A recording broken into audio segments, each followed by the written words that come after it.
নমস্কার। গল্পের আসরিত মধুপন্থী চ্যানেলে সবাইকে জানাই স্বাগত। আজকের গল্প খুনি কে, রচনা খগেন্দ্রনাথ মিত্র। খগেন্দ্রনাথ মিত্র বাংলা সাহিত্যে বিশেষভাবে খ্যাত তার শিশু ও কিশোরদের জন্য রচিত গল্প ও উপন্যাসের জন্য। তার লেখায় সহজ ভাষা, রোমাঞ্চ এবং শিক্ষামূলক উপাদান একসঙ্গে মিশে আছে। তার উল্লেখযোগ্য রচনাগুলি হল ভম্বুল সর্দার, মাস্টার মশাই এবং বিভিন্ন ছোট গল্প ও কিশোর গল্প সংগ্রহ। আজকের গল্পের মুখ্য চরিত্রে রয়েছে অমল, সুরেশ, শরৎ প্রমুখ। শুরু হচ্ছে আজকের গল্প খুনি কে। সঙ্গে থাকুন। অমল ও সুরেশ দুই বন্ধু। সুরেশ থাকতো পেশোয়ারে, এসেছে কলকাতায় বেড়াতে। উঠেছে অমলের বাড়ি। বাড়িতে অমল থাকে একা একা, দোতলা বাড়ি। অমল অনেক টাকার মালিক, পৈতৃক সম্পত্তি তো পেয়েছে। মাতৃক অর্থাৎ দাদামশাইয়ের খানদুই বাড়িও মাস কতক হলো তার হাতে এসেছে। এক মামা, সেও আবার পাতানো। টাকা পয়সা পেলেও অমলের মাথা ঠিক আছে, সে বাবুগিরি করে না। শখের মধ্যে যা দেখা যায় তা হচ্ছে বই কেনা। কেবল কেনা নয়, সেই সঙ্গে পড়াও। সে উত্তর ভারতে বেড়াতে গিয়ে সেবার পেশোয়ারে সুরেশের বাড়িতে অতিথি হয়েছিল। সুরেশ সেখানে রেলে চাকরি করে, মাইনে যা পায় তা বেশ। সেখানে খাতিরও খুব। অনেকদিন বাংলাদেশ ছাড়া, তাই কয়েকদিনের জন্য বেড়াতে এসেছে। সে রাতে একটা বিশ্রী শব্দে সুরেশের ঘুম ভেঙে গেল, কিন্তু ঘুমের ঘোরটা গেল না। সে প্রথমে বুঝতে পারলে না কোথায় আছে। পরক্ষণেই তার মনের জড়তা কেটে গেল। বুঝতে পারলে সে আছে অমলের বাড়িতে। কিন্তু শব্দটা কিসের?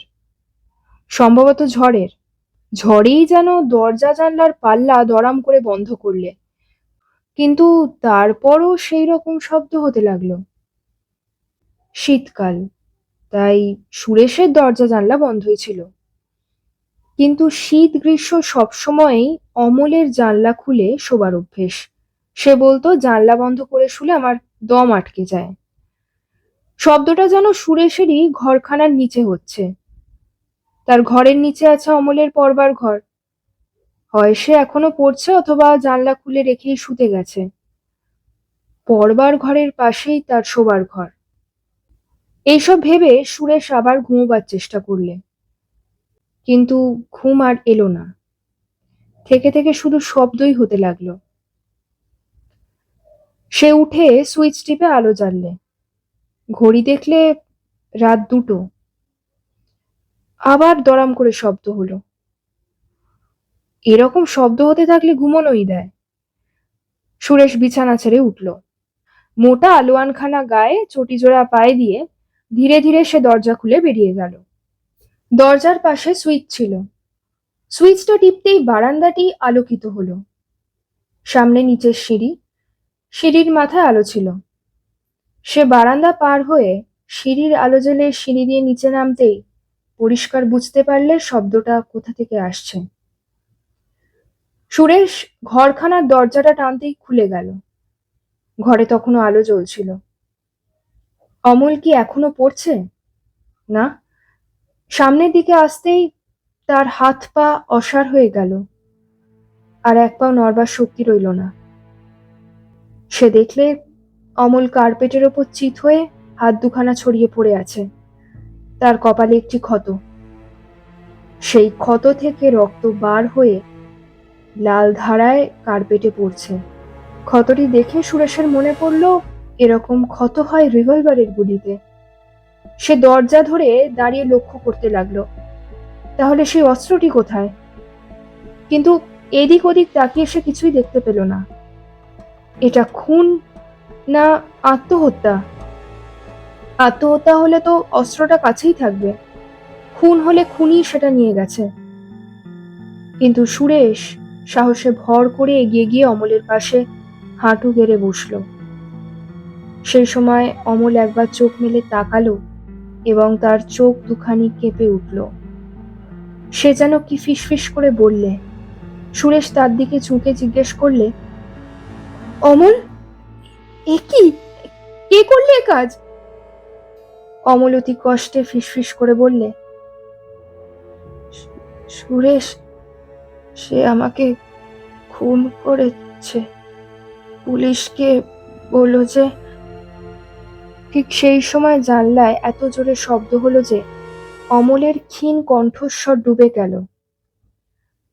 সুরেশ আরো ঝুঁকে তার কানের কাছে মুখ নিয়ে বললে, আমি শুনতে পাচ্ছি না অমল, কে? কিন্তু অমলের কণ্ঠস্বর চিরদিনের মতো থেমে গেল। সুরেশের হাত পা আর চলল না। সে অসাড়ের মতো তার দিকে তাকিয়ে হাঁটু গেড়ে বসে রইল। একটু পরেই স্বপ্নের মতো মনে হলো সেখানে যেন আরো কে এসে দাঁড়িয়েছে। সুরেশ তাকিয়ে দেখে দরজায় অমলের এক দূর সম্পর্কীয় আত্মীয় দাঁড়িয়ে। সেও এসেছে দিন 2 হলো শিলং থেকে কলকাতায়। নাম তার শরৎ।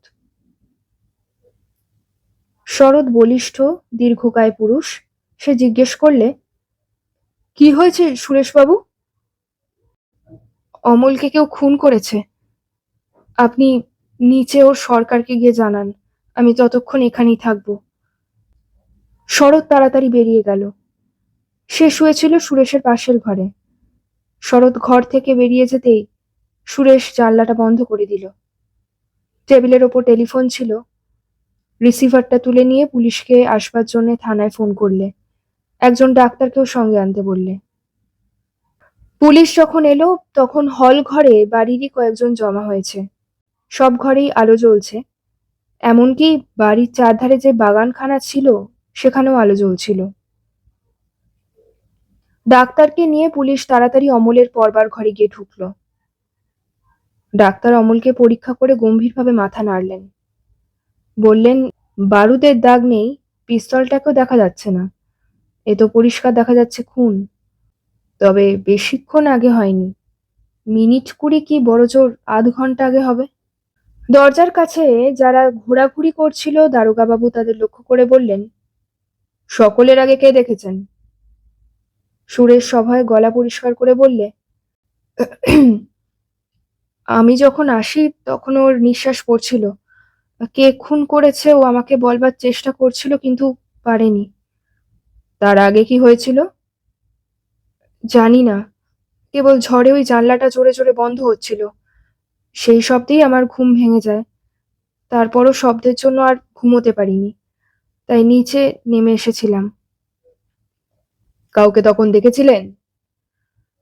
না, কাউকে দেখিনি। ঝড়ের শব্দ ছাড়া কিছু শুনতেও পাইনি। তবে আমার পর এসেছিলেন শরৎবাবু। উনিও শব্দে ঘুমোতে পারছিলেন না। দারোগা সরকারের দিকে ফিরে জিজ্ঞেস করলেন, এ বাড়িতে আর কে কে আছে? 2 জন চাকর আর একটি ঠাকুর। মোটর ড্রাইভারটার বাড়ির কাছেই। সে সকালে আসে, রাতে চলে যায়। কোথায় খাওয়া দাওয়া করে? এখানেই।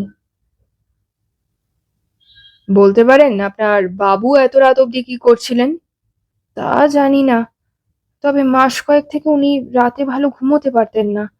প্রায় রাত জেগে পড়াশোনা করতেন। আচ্ছা, উনি এরকম বিপদের কথা কখনো বলেছিলেন? আমার কাছে মনের কথা বলবেনই বা কেন? তবে কার কাছে বলতেন, বলতে পারেন? এই বলে দারোগাবাবু তীক্ষ্ণ দৃষ্টিতে তার দিকে তাকালেন। বন্ধু বান্ধবের কাছে। ওর বন্ধুকে? অনেকে। অনেকেই বাবুর সঙ্গে গল্প করতে আসতেন। বড়লোক অনেকের সঙ্গেই আলাপ ছিল। এরা কে? ইনি সুরেশবাবু, আমাদের বাবুর বন্ধু। পেশোয়ারে থাকেন। দিন কয়েক হলো বেড়াতে এসেছেন। আর উনি বাবুর আত্মীয়, শিলংয়ে থাকেন। আজ সন্ধ্যে থেকে ওর মনের অবস্থা কেমন ছিল জানেন? আমি তো ভাড়া আদায় বেরিয়েছিলাম, রাত 10টায় ফিরেছি। দারোগাবাবু সুরেশের দিকে ফিরে বললেন, আপনার সঙ্গে শেষ কখন দেখা হয়? রাত 9টায়। রাত 8টায় আমরা একসঙ্গে খাই, তারপর 1 ঘন্টা গল্পও করেছিলাম। তখন কি ওর মধ্যে কোনো উদ্বেগের ভাব দেখেছিলেন? সে বিষয়ে স্পষ্ট করে কিছু বলতে পারি না, তবে কেমন আনমনা মনে হচ্ছিল। আগে আমি ওকে এরকম দেখিনি। দারোগাবাবু তারপর শরতের দিকে ফিরে জিজ্ঞেস করলেন, আপনার সঙ্গে কখনো শেষ দেখা হয়েছিল? রাত 10:30টায়। আপনার কি অনুমান হয়েছিল, অথবা ওর সঙ্গে কথাবার্তায় কি বুঝতে পেরেছিলেন যে উনি জানেন তার জীবন নাশ হতে পারে? তখন যেরকম দেখেছিলাম তাতে সে ধারণা করতে পারিনি বটে, তবে এখনকার অবস্থা দেখে বলা যেতে পারে উনি এরকম আশঙ্কা করেছিলেন। হুম। দারোগাবাবু একটু চিন্তিত হয়ে পড়লেন। তারপর আবার বললেন, আচ্ছা বলুন তো শরৎবাবু, ওর সঙ্গে আপনার কতদিন অন্তর দেখা হয়?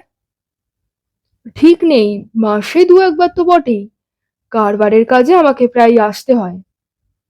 উনি কি বরাবরই এরকম অস্থির ছিলেন? না, সুরেশবাবু যা বলেছেন তা ঠিক, উনি আগে এরকম ছিলেন না। আচ্ছা, তাহলে কবে থেকে আপনি তাকে এরকম দেখছিলেন? তা মাস 2 হবে। মধ্যপ্রদেশের এক শহরে একটা খুন হবার পরেই ওকে কেমন একটু বিচলিত দেখছি। কিরকম? সে আবার কি? দারোগাবাবুর চোখ দুটো জ্বলে উঠল। সেখানে উনি গিয়েছিলেন বেড়াতে, তখন ওর এক বন্ধুকে একজন খুন করে। বন্ধুটির নাম ছিল হরিশ সমাদ্দার। সমাদ্দার যে হোটেলে ছিল সেই হোটেলে উনিও গিয়ে উঠেছিলেন। তারপর সমাদ্দারকে একজন সাহেব বেশি বাঙালি গুলি করে। যে লোকটা তাকে গুলি করে তার নাম উপেনচন্দ্র। তার সঙ্গে ওর পরিচয় ছিল। উপেন ধরা পড়ে, কিন্তু কি করে যেন হাজত থেকে পালিয়ে যায়। এ খবর আপনি জানেন না? আপনি বলে যান। উপেন তো আর ধরা পড়েনি। এই বলে শরৎবাবু চুপ করলেন। দারোগাবাবু তার দিকে আর একবার তীক্ষ্ণ দৃষ্টিতে তাকিয়ে বললেন, ওর কোনো শত্রু ছিল, এমন কথা কোনোদিন বলেছেন আপনাকে? আহ, না, মনে পড়ে না। আচ্ছা, উনি বিয়ে করেননি কেন? জানি না। দারোগাবাবু তারপর সুরেশকে বললেন, আপনি কি প্রায় ওর সঙ্গে দেখা সাক্ষাৎ করতেন? না, সে সম্ভাবনা খুবই কম ছিল, কেননা আমি থাকি ভারতের এক প্রান্তে, ছুটি বড় একটা পাই না। আর ও নিজেই আমার ওখানে যেত, হয়তো বছরে একবার। দারোগাবাবু চুপ করলেন। তার একটু পরে বললেন, আপাতত আপনাদের আর দরকার নেই, তবে চাকর বাকররা কেউ যেন কোথাও না যায়, পরে সকলকে আবার দরকার হতে পারে। আপনারা এখন বাইরে যান, আমি ঘরখানা ভালো করে পরীক্ষা করব। সকলে বার হয়ে গেল। দারোগাবাবু পরীক্ষা করতে লাগলেন। দরজায় দাঁড়িয়ে রইল কনস্টেবল। দারোগাবাবু দেখতে লাগলেন। আরাম চেয়ারের পাশে একখানা ছোট টেবিলের ওপর একখানি বই খোলা পড়ে আছে। বোঝা যাচ্ছে অমল সেই বইখানি পড়ছিল। খোলা জানলাটার দিকে সে পেছন ফিরে বসেছিল। খুনিটা হয়তো সোজা ঘরে ঢুকেছে। সে ঢুকতেই অমল বইটি নামিয়ে রেখে খুনিটির মুখের দিকে তাকিয়েছিল। সঙ্গে সঙ্গে কপাল লক্ষ্য করে গুলি চালিয়েছে। গুলি লাগতেই কার্পেটের ওপর ওইভাবে যেমন করে আছে সেই রকম করেই পড়ে গেছে। পিস্তলের আওয়াজ হয়তো বাজ পড়ার শব্দে গেছে ডুবে। ঘটনাটা খুব একটা সহজ নয়, এর ভেতরে কিছু একটা আছে। খুনিকে খুঁজে পাওয়া কঠিন হবে। তারপর কিছুক্ষণ চিন্তা করে একটা কনস্টেবলকে ডেকে বললেন, আচ্ছা দেখো তো ওর পকেটে কি আছে। কনস্টেবলটা এগিয়ে এসে অমলের পাশে হাঁটু গেড়ে বসে তার পোশাক তল্লাশ করতে লাগলো। জামার পকেট হাতড়েই প্রথমে পেল একখানা রুমাল, দুটো চুরুট ও এক বাক্স দেশলাই। তারপর আর একটা পকেটে পেল এক গোছা চাবি ও খান কয়েক নোট, আধুলি, সিকি, আনি। পরক্ষণেই আবার প্যান্টের পকেটে হাত দিয়ে একটা জিনিস টেনে বার করেই বলে উঠল, ইয়ে ক্যা হ্যায়? দারোগাবাবুও দেখলেন এটি একটি রিভলভার। তিনি সেটা কনস্টেবলের হাত থেকে নিয়ে পরীক্ষা করে দেখলেন তার 6টি খোপেই 6টি গুলি ভরা। দেখা যাচ্ছে এরকম একটা কিছু হবে তিনি বুঝতে পারছিলেন, তবে রিভলভারটা ব্যবহার করার সময় পাননি। আচ্ছা, আর কি আছে? আর এক পকেটে ছিল কতগুলো চিঠি। দারোগা বাবু চিঠিগুলো কনস্টেবলের হাত থেকে নিয়ে আলোয় পরীক্ষা করতে লাগলেন। তারপর বলে উঠলেন, আরে, পাওয়া গেছে, এই যে একখানা টাইপ করা চিঠি। এতেই খুনিকে কেন খুন করেছে তাও পাওয়া যাবে। আমাদের গোয়েন্দা বিভাগের খোরাক, খাসা। তিনি কাগজখানি পড়ে সাবধানে ভাঁজ করে চিঠিগুলি একখানা খামে পুরে পকেটে রাখলেন এবং ঘরখানি আরো কিছুক্ষণ পরীক্ষা করে বেরিয়ে গেলেন।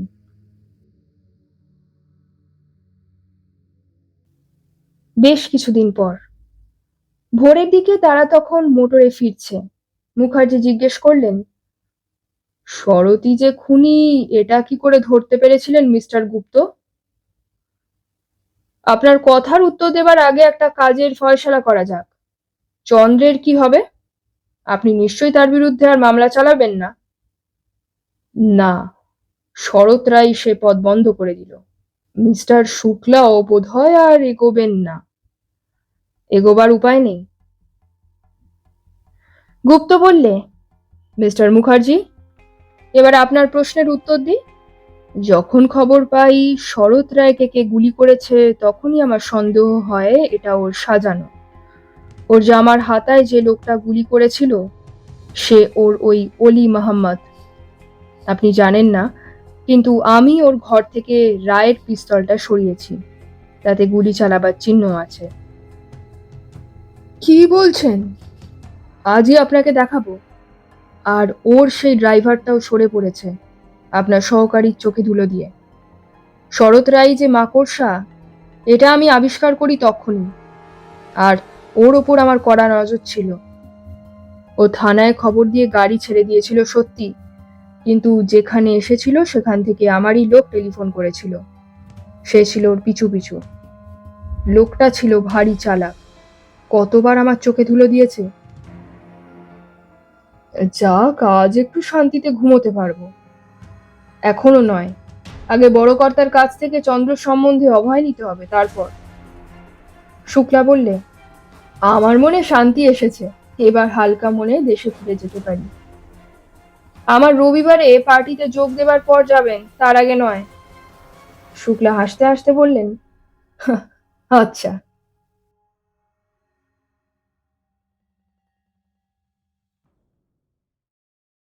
শেষ হলো আজকের গল্প খুনিকে। রচনা খগেন্দ্রনাথ মিত্র, গল্প পাঠ এবং সমগ্র পরিচালনায় আমি মধুবন্তী। খুব শীঘ্রই ফিরে আসবো পরবর্তী একটি নতুন গল্প নিয়ে। ততদিন স্টে কানেক্টেড উইথ গল্পের আসর উইথ মধুবন্তী। ধন্যবাদ।